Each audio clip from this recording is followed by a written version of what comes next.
Good morning, everyone. My name is Karen Belita, and my pronouns are she, her, hers.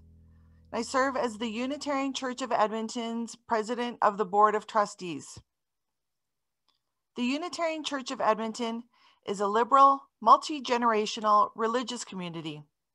We celebrate a rich mosaic of free-thinking, spiritually questioning individuals joined in common support and action. We welcome diversity, including diversity of beliefs, from divine believers to humanists, from pagans to atheists and agnostics.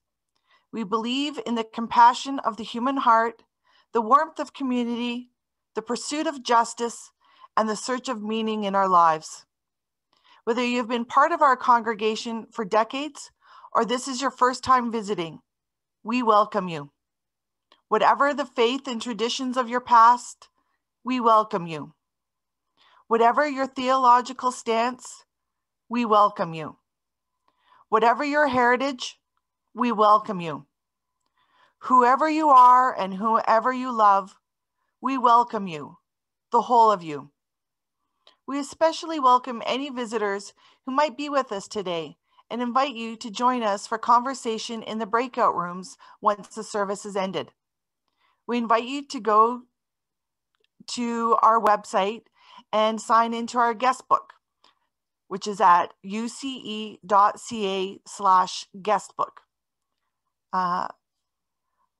We hope you enjoy your time with us.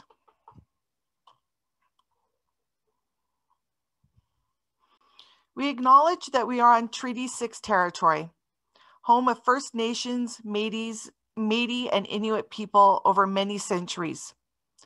A treaty is an inheritance, a responsibility, and a relationship. May we be good neighbors to one another, good stewards to our planet, and good ancestors to all of our children.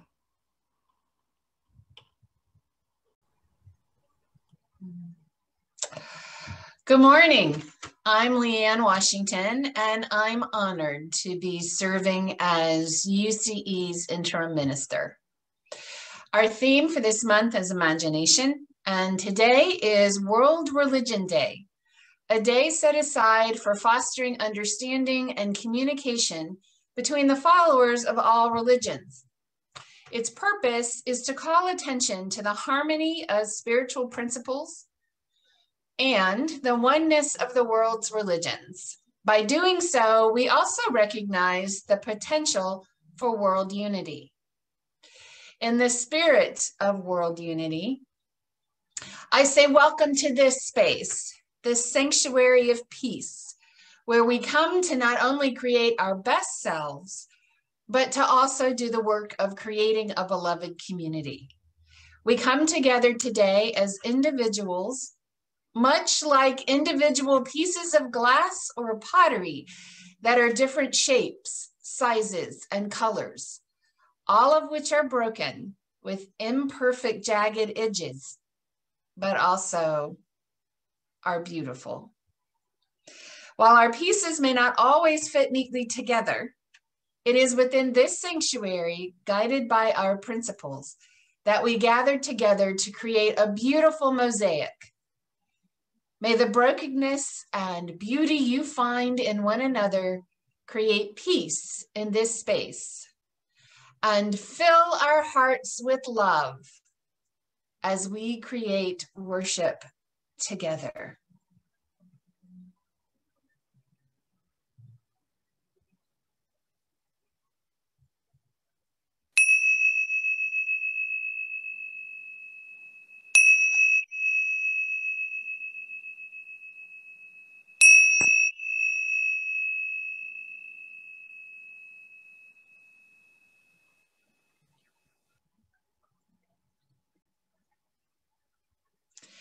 We begin our time together this morning as Unitarian Universalist congregations do around the world by lighting our chalice.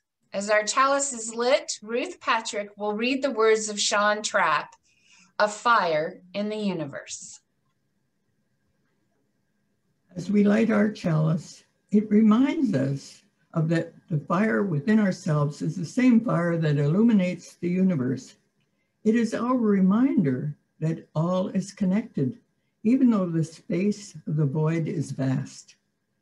Carl and their experience here is but a blip in the cosmic timeline.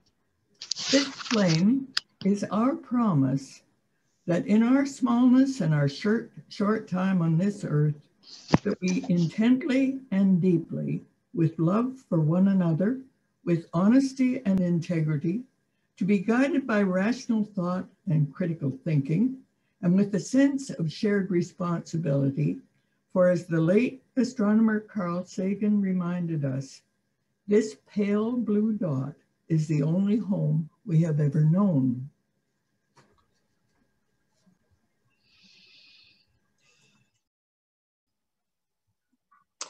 Jim Scott, a Unitarian Universalist and former member of the Paul Winter Consort, reminds us of the interconnectedness and abundant natural beauty around us. In his song, hymn number 1052, The Oneness. Far beyond the grasp of hands, or light to meet the eye, past the reaches of the mind, there find the key to nature's harmony in an architecture so entwined.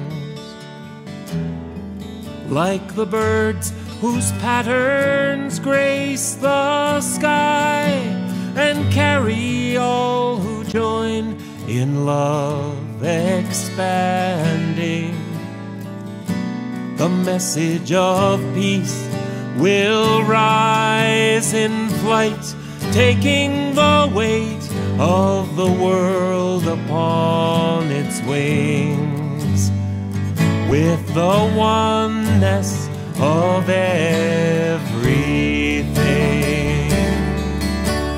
Peace is in the dance of trees, who stir before the first breath of wind is yet perceived. Trust in the song, becoming one with the dance, and all mysteries can be believed.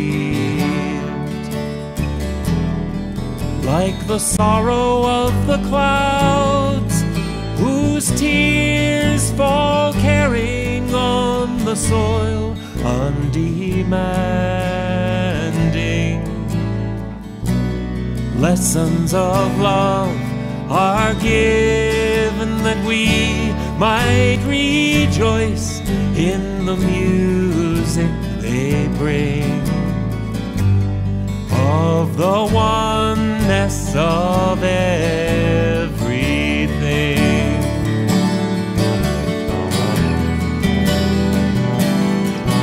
From chords that sound of molecules, spinning millions to a cell, the call resounds afar to the sun who warms the dancing earth, and whose song holds it close on the journey of a star.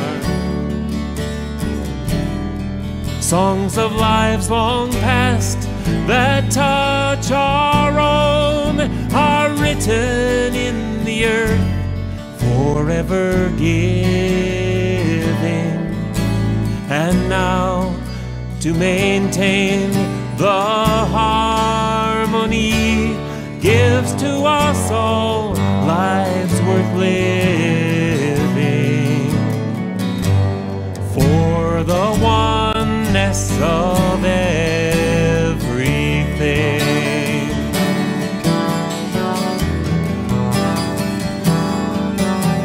Still we seek to find a truth that we might understand and reduce to terms defined.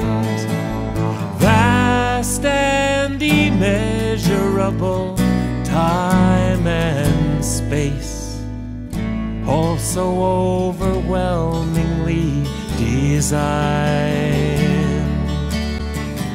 Oh, passing years, just might I know the faith that winters in the heart, to be reborn in spring, to hear and to feel the pulse of life enters my soul as a song to sing of the oneness of everything.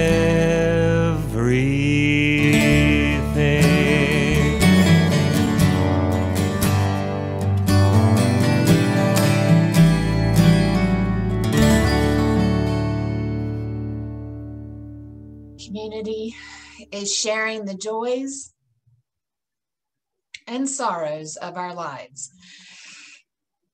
If you have a personally significant joy or sorrow, please type it into the chat window at the bottom of the screen where we will be able to see it. I will read them aloud. Your joys and sorrows will be part of our posted recording of the service. If you would not like to have your joy or sorrow available to the public, then indicate that in the chat with the prefix private, and then share your joy or sorrow. I will do my best to recognize that and to not read it aloud. You may also send your joy or sorrow to candles@uce.ca. Please place your joys and sorrows in the chat window now.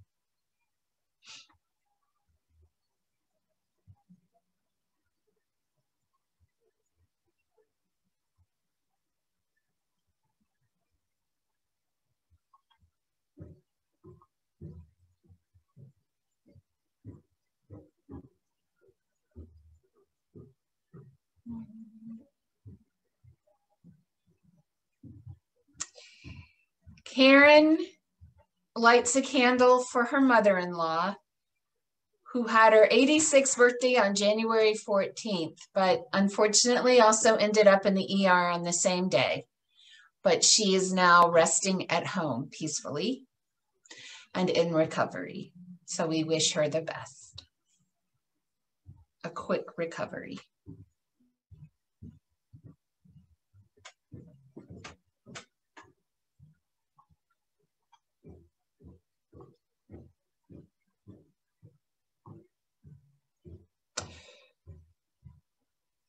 Ruth offers a candle for her mother, Helen, who has had shots at a senior residence.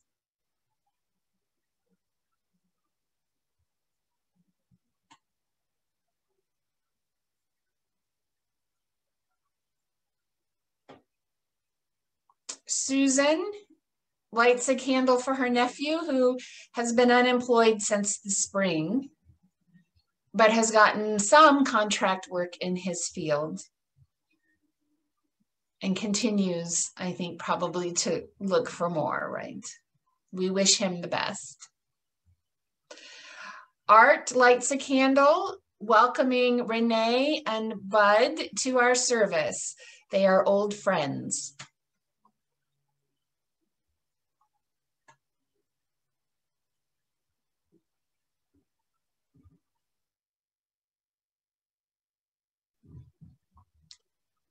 Yvonne lights a candle in gratitude for all the helpers and friends in her life.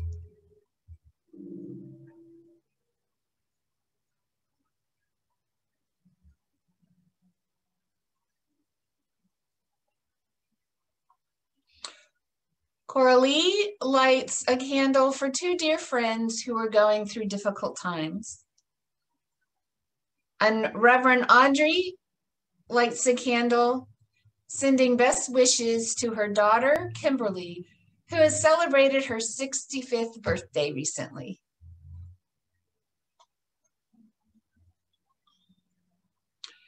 Mladen and Lorraine light a candle in joy for being able to attend today. And remembering that they were married at UCE by Reverend John Marsh in 1987. They are currently part of the Baha'i community and delighted to see some familiar faces today. Well, thank you for joining us and sharing your joy.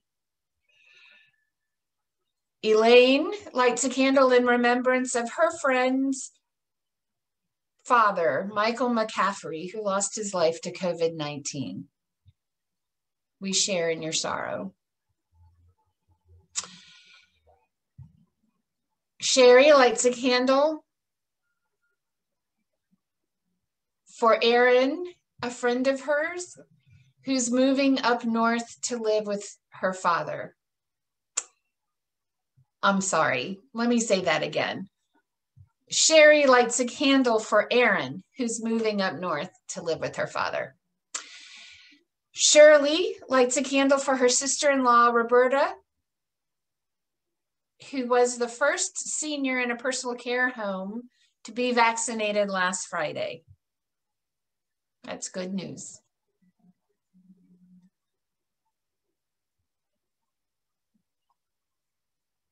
Donna lights 2 candles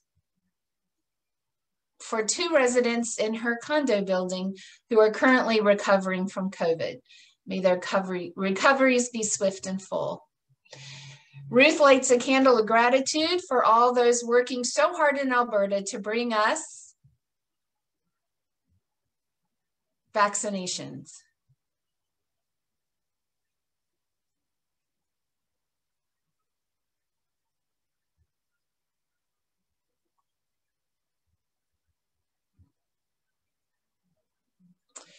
Jan lights a candle to celebrate that member Elaine has a daughter and granddaughter visiting from Vancouver.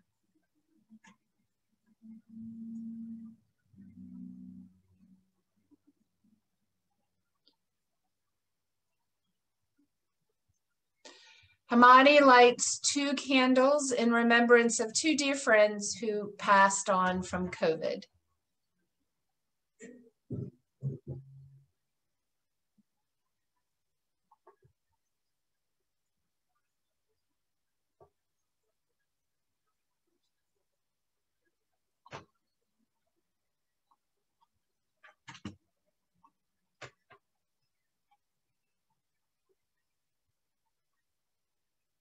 Seeing no more joys and sorrows in the chat room, I will now light 1 candle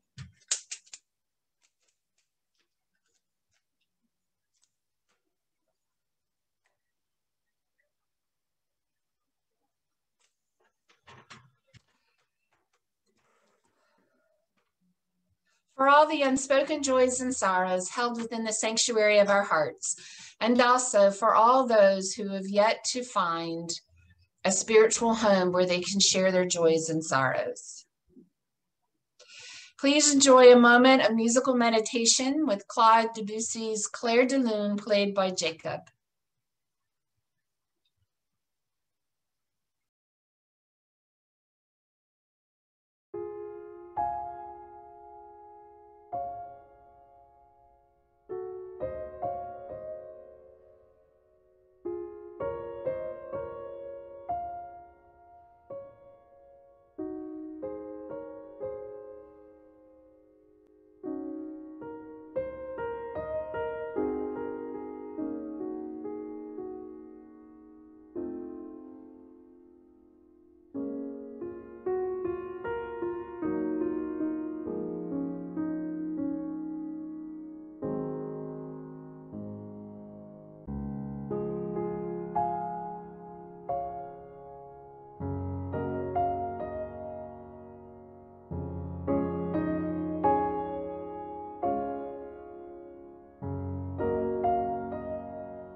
As you know, I've lived a multi-faith kind of life.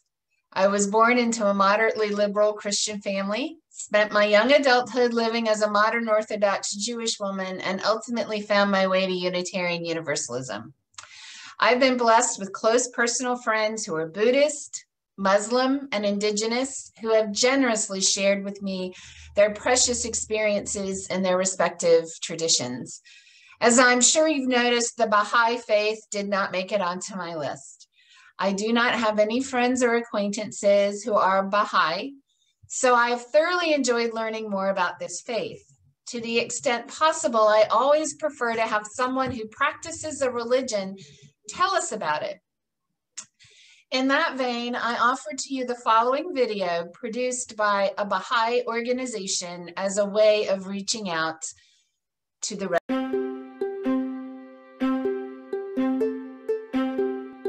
Throughout our history, God has sent to humanity educators, known as manifestations of God. The teachings they provide have enabled mankind to advance spiritually and embrace the arts and sciences. These manifestations have included Abraham, Krishna, Zoroaster, Moses, Buddha, Jesus, and Muhammad. Baha'u'llah, the latest of these messengers, explained that the religions of the world come from the same source and are in essence successive chapters of one religion from God. Baha'is believe the crucial need facing humanity is to find a unifying vision of the future of society and of the nature and purpose of life. Such a vision unfolds in the writings of Baha'u'llah. Baha'is believe in the oneness of God and religion, the oneness of humanity and freedom from prejudice, the inherent nobility of the human being, the progressive revelation of religious truth, the development of spiritual qualities, the integration of worship and service, the fundamental equality of the sexes, the harmony between religion and science, the centrality of justice to all human endeavors, and the importance of education. Baha'is try to define their inner lives in accordance with the teachings of Baha'u'llah. The community to which they belong is one of learning and action. Baha'i communities are free from any sense of superiority or claim to exclusive understanding of truth. Baha'is share a common goal of serving humanity. It is a community that strives to cultivate hope for the future of humanity, to foster purposeful effort, and to celebrate the work of all those in the world who strive to promote unity.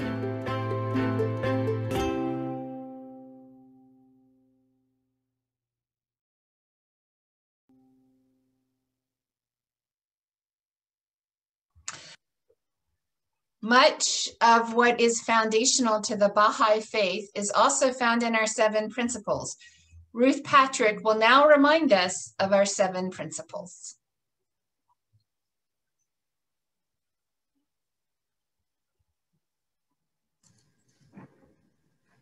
As a Unitarian Universalist congregation, we hold 7 principles as strong values and moral guides. We live out these principles within a living tradition of wisdom and spirituality that affirms and promotes the inherent worth and dignity of every person, justice, equity, and compassion in human relations, acceptance of one another, and encouragement to spiritual growth in our congregations, a free and responsible search for truth and meaning, the right of conscience, and the use of the democratic process within our congregations and in society at large. The goal of world community with peace, liberty, and justice for all, and respect for the interdependent web of all existence of which we are a part.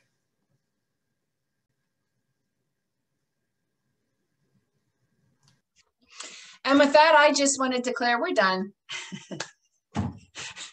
But I won't. I would like for us to go a little deeper into the Baha'i faith and into a bit of their vision for how the world would be if we were all following the Baha'i faith principles.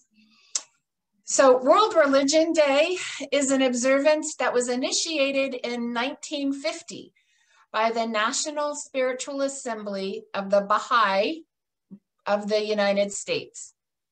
World Religion Day is generally celebrated worldwide on the third Sunday in January each year, with the idea that when representatives of different religions and cultures meet for fellowship and an exchange of ideas, these people grow in respect for each other and are strengthened in their efforts to encourage this respect in the local community and in the world at large.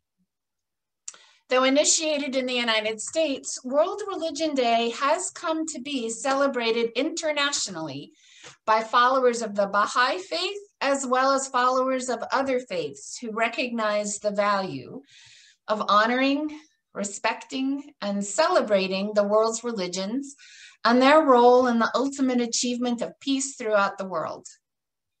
Increasingly, World Religion Days are being organized and sponsored by interfaith or multi-faith groups and are being recognized by local and provincial civic governments through proclamations and the issuance of stamps. So I thought it would be appropriate to share with you a little about the Baha'i faith. You may have already discerned from the video and Ruth Patrick's reading of our 7 principles that Unitarian Universalists and the Baha'is share many values. Again, this information that I share with you comes from my recent research and not from my own experience. You are encouraged to do your own research to learn more about the Baha'i faith. Most of what I share with you today comes from a website, Baha'i.org, which represents itself as the website of the worldwide Baha'i community. I note later that a portion of my presentation or discussion this morning comes from Wikipedia and the sources cited in its article on Baha'i faith. So I apologize to those who are visiting us from the Baha'i faith if I in any way misrepresent the faith or the people who follow it. I am trying to be as authentic as I can as a non-practitioner. And after the service, we do have discussion groups, and we'd love to have you stay in the main room if you are willing to engage in a conversation with us. Baha'is believe that throughout history, God has sent to humanity a series of divine educators known as manifestations of God, whose teachings have provided the basis for the advancement of civilization. These manifestations have included Abraham, Krishna, Zoroaster, Moses, Buddha, Jesus, and Muhammad. These are names most of us are familiar with. Baha'u'llah, the latest of these messengers, is the founder of the Baha'i faith. Baha'is believe that the religions of the world come from the same source and are in essence successive chapters in one religion. From the article on the Baha'i faith found in Wikipedia, I found a succinct statement of what is unique about the faith: its belief in progressive and continuous revelation of one religion. Each successive revelation by the source is tailored to the society to which it is revealed. The article explains that Baha'is believe God to be generally regular and periodic in revealing God's will to humankind through messengers and prophets, which are named manifestations of God. Each messenger in turn establishes a covenant and founds a religion. This process of revelation is also never ceasing, which is contrary to many other belief systems that believe in a finality in their own prophet or messenger. The differences in the revelation brought by the manifestations of God is stated to be not inherent in the characteristics of the manifestation of God, that is, the prophet who is speaking, but instead is attributed to the various worldly, societal, and human factors. These differences are in accordance with the conditions and varying requirements of the age and the spiritual capacity of humanity. These differences among the religions are seen to be needed, since human society has slowly and gradually evolved through higher stages of unification, and from the concepts of family to tribes, and then states and nations. Thus, religious truth is seen to be relative to its recipients and not absolute. While messengers proclaim eternal, moral, and spiritual truths, they also change these declarations to reflect the particular spiritual and material evolution of humanity and society at the time of the appearance of the messenger. In the Baha'i view, since humanity's spiritual capacity and receptivity has increased over time, the extent to which these spiritual truths are expounded and understood are changed over time. Baha'is believe that the crucial need facing humanity is to find a unifying vision of the future of society and of the nature and purpose of life. Our theme for January is imagination. So let's take a moment to imagine what the world would be like if everyone shared in just two aspects of the Baha'i vision. There are more aspects, and you don't want me to spend hours and hours this morning explaining them all. So I have chosen just two.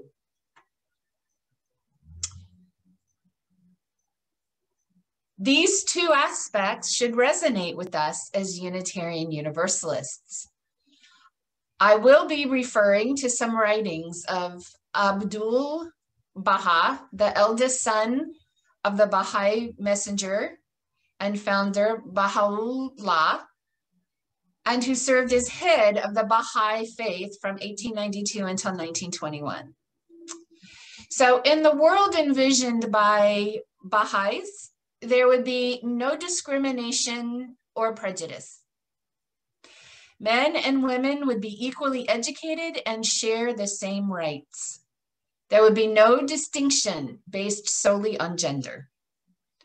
Likewise, there would be no distinction based solely on skin color.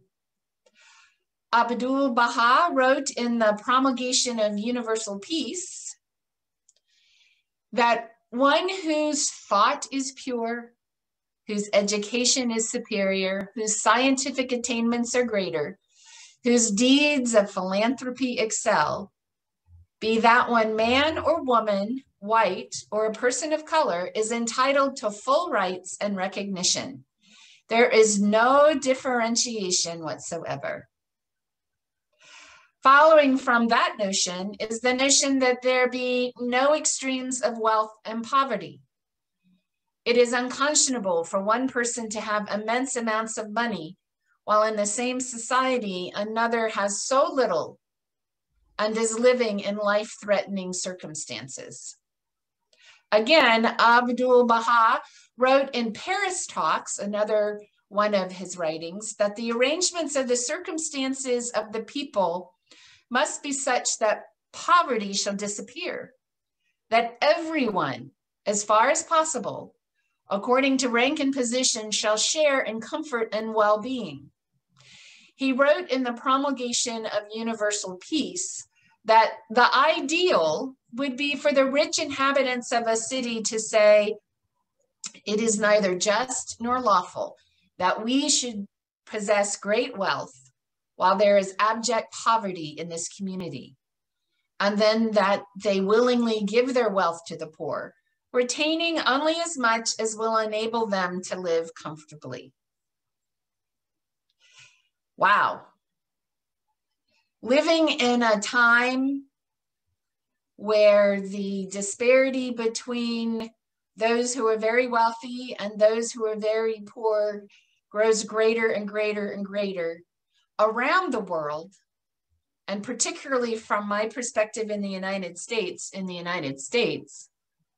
living in this situation, wouldn't it be wonderful if instead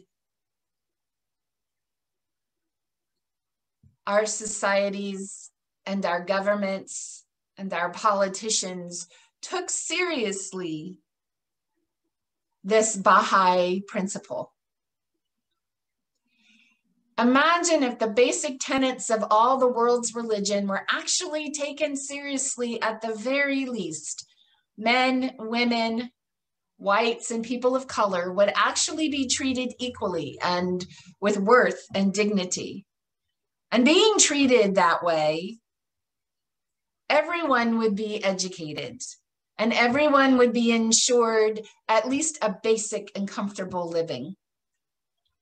What creativity and compassion would be released by the worldwide adherence to just those two Baha'i principles? People who are in pain and suffering and struggling just to find their next meal would have their energies and imaginations released to help us improve the human condition and better understand each other.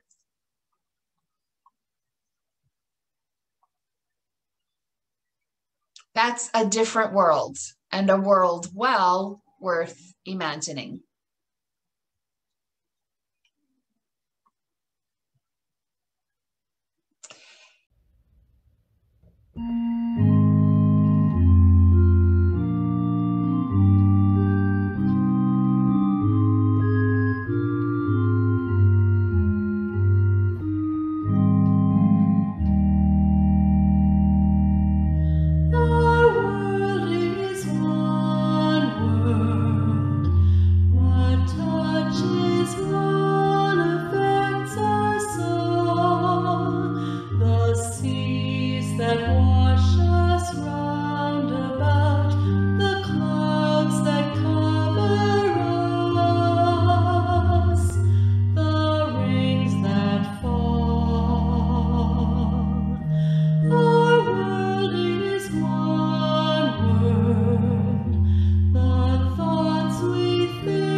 Generosity is a spiritual practice, one that enlarges the heart and lightens the spirit. For no matter how much or how little we have in the sharing of it, both the one who gives and the one who receives are blessed. We are a self-governing and self-supporting community. We rely on your donations to support our staff and offer our programs. Now more than ever, we need your financial support. Please visit our website at uce.ca to find the donation method that best suits you. For the month of January, we encourage you to also support Change for Children. Please visit their website for more information about them and how you can donate to support them. With mics muted, please join in singing hymn number 402, From You I Receive.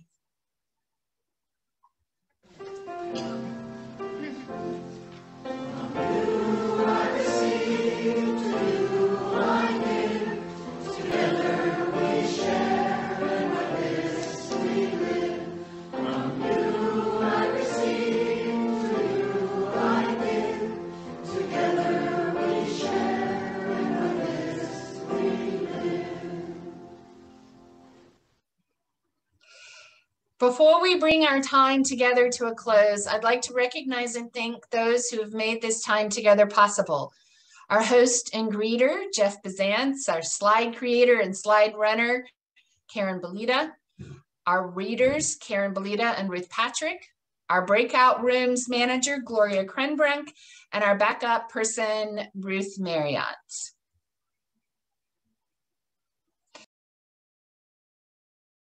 This World Religion Day reminds us that in some ways, all religions are connected. As a Unitarian Universalist congregation, we have a mission which is represented by the words searching, learning, connecting, and serving. You see these words monthly on the newsletter and weekly on the Friday email. I would like to turn your attention for a moment to connecting. During this time, our congregational mission to connect deeply and meaningfully with each other is more difficult than it is normally. I humbly suggest that you not wait for someone to do the connecting for you. For that isn't really what connecting is all about, or what living into our mission is all about. I invite you to find your copy of the church membership directory and make 2 telephone calls this week. Look into the directory, you'll find friends and members listed with phone numbers and emails. If you don't have your directory, contact our administrator, Janet Pokowski, and she will make sure that you get one. I am challenging you to make 2 telephone calls this week. 1 call to someone you know well and haven't spoken to in a while, and 1 call to someone you don't know very well, or possibly you don't know at all. Introduce yourself, and then do an informal check-in. Now, I know some of us feel very shy, sometimes awkward in such situations, so I'm going to suggest just a couple of questions that you might use to get the conversation rolling. So you might ask things like, what has been most difficult during this time of COVID-19? Like, what changes have you had to make that were challenging to you? And on the other side, what unexpected benefits have there been for you during this time of COVID-19? What do you miss the most? Have you developed any new interests or activities? Have you strengthened any of your relationships, say with family members or friends? And then you can also ask, what can we do as a community to make things better for you? I suggest that everyone here do this. Some of us will get multiple phone calls. Wouldn't that be lovely? Jot down any suggestions that you hear in your conversations, and you can share them, sending them to me or to our office administrator, Janet, so that we will know ways in which our members and our friends could be helped through this difficult time. Connecting is as simple as picking up the phone. Theodore Parker, believing that our religion also imagines a world of peace and unity, encourages us to spread it. He entreats us, be ours a religion, which like sunshine goes everywhere. Its temple, all space. Its shrine, the good heart. Its creed, all truth. Its ritual, works of love. Its profession of faith, divine living. We conclude our service by extinguishing the chalice and singing our closing song. Ruth Patrick will remind us of one of my favorite statements of connection. I would say it's attributable to, because it's not quite clear if in fact John Wesley said this, but it's attributable to John Wesley, who was the founder of Methodism. So listen carefully to what he says. Listen for that connection. You might miss it.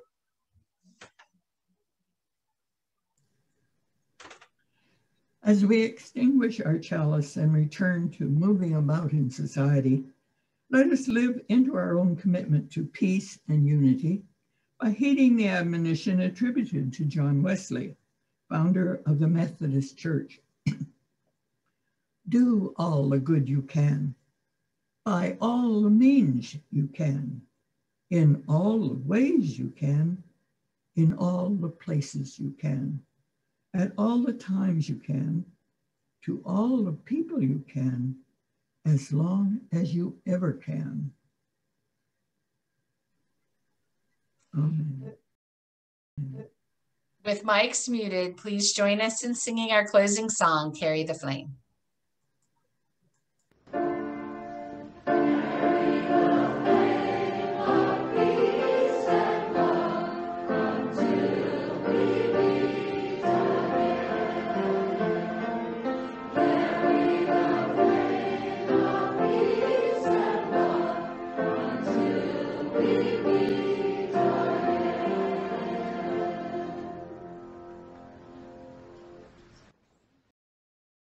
Before you take a short comfort break, I want to talk to you about something.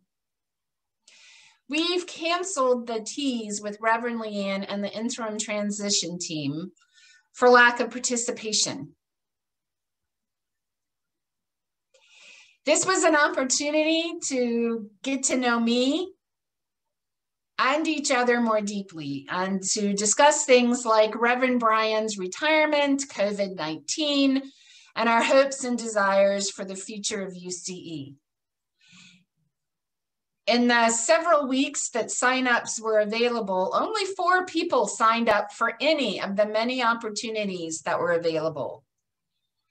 So I and the interim transition team, in consultation with the board, will be discussing other ways for us to connect.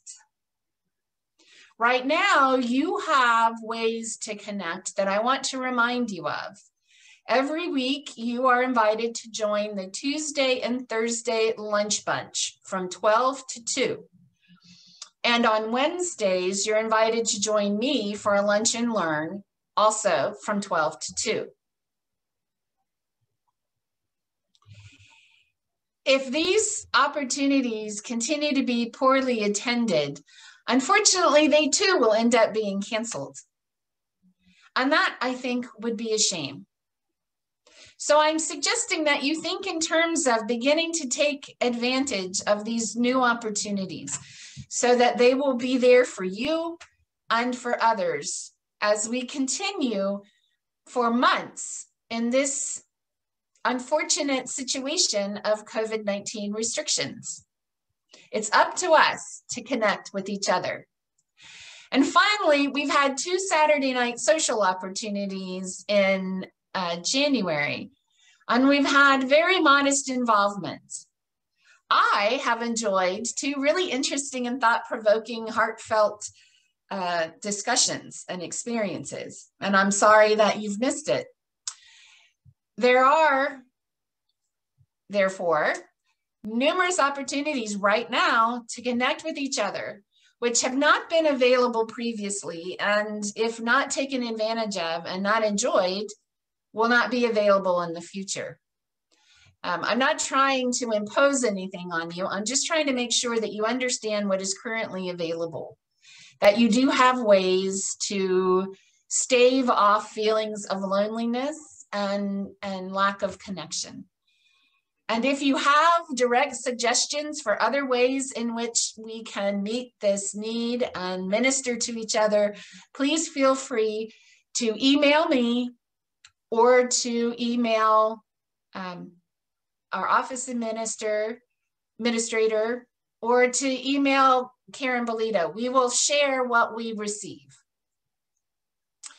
Now, please feel free to take a short comfort break or watch our weekly announcements as they slide by. In a few minutes, you'll be randomly placed in breakout rooms for coffee and a chat. I will remain in the main room for general conversation and to answer any questions or receive any comments you may have about today's service. You're free to decline being placed in a breakout room, or you can go to your assigned breakout room, enjoy some conversation, and then return to the main room when you're ready. I will stay in the main room for about an hour.